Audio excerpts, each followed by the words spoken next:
here we are in the first week of October, so spooky season. Normally I would say it's delivery week, but unfortunately it's going to be ordering week. I'll find out of the day of the airing of this video what this month's whiskey will be from the club, so I'm looking forward to that. I should know, I follow the Facebook page, but it's just not coming to the top of my head. I know there's several options coming. So I thought for today, I was umming and ahhing about whether to continue the Glenfiddich comparison, but I thought I'd stop off and get a Canadian Club 1858. Our Canadian, this is a blended whiskey, but it's a rye whiskey. I don't think I've done too many ryes. Have I done any ryes? I don't think I've done any ryes. Anyway, this is the flagship of Canadian Club. Now, Canadian Club was founded by Hiram Walker in 1858 in Detroit. Isn't that America? Oh, whatever. He first learned how to distill cider vinegar in his grocery store in the 1830s before moving on to whiskey and producing his first barrels in 1854. However, the Prohibition movement gathering momentum and Michigan becoming dry, this explains it, Walker decided to move his distillery across the Detroit River to Windsor, Ontario. From here, he was able to export his whiskey and start developing Walkerville, a model community that Walker financed to provide housing and services to his employees. Walker's whiskey was particularly popular in the late 19th century Gentlemen's Club of the United States and Canada, hence it became known as Club Whiskey. And that explains 1858.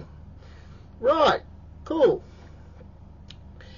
He originally positioned the whiskey as a premium liquor, pitching not only on its smoothness and purity, but its 5-year oak barrel aging.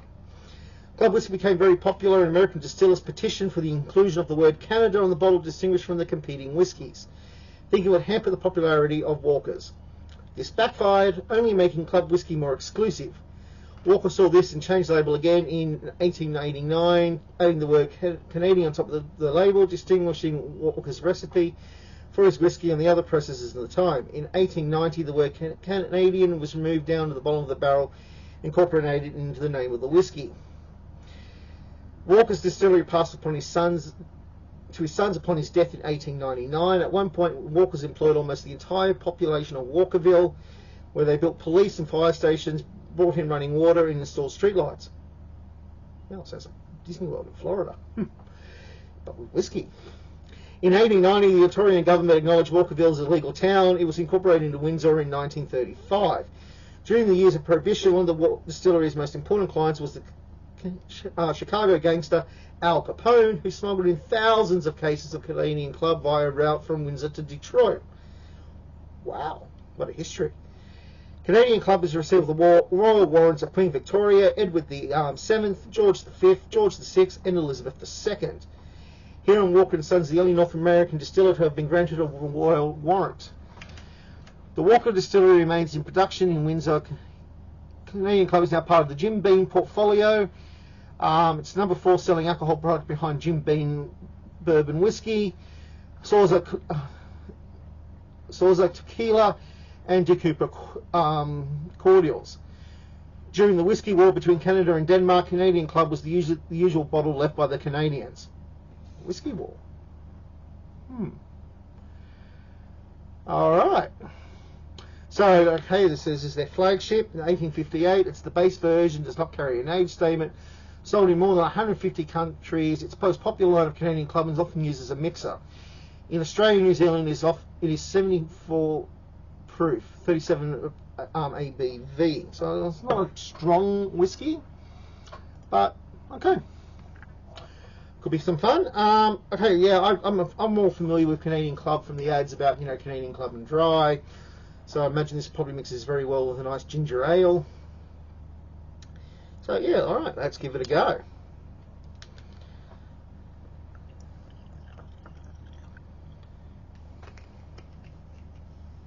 Okay, what do we have here? We have nice typical golden whiskey.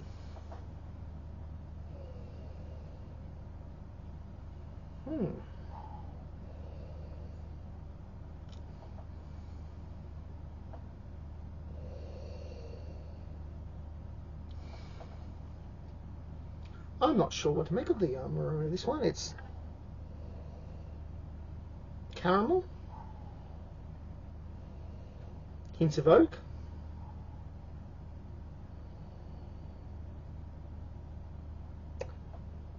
I think what's throwing me is I'm not sure what I'm expecting, because it smells like a typical malted whiskey. It's missing some of the citrus notes I get from the Scotch, but it smells sweet. But it's like a caramel sweet. There's a bit of a depth to the smell. Okay.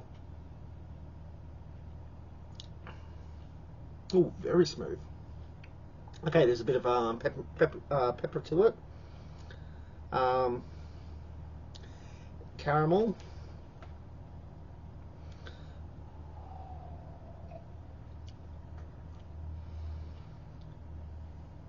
Yeah, hints of oak.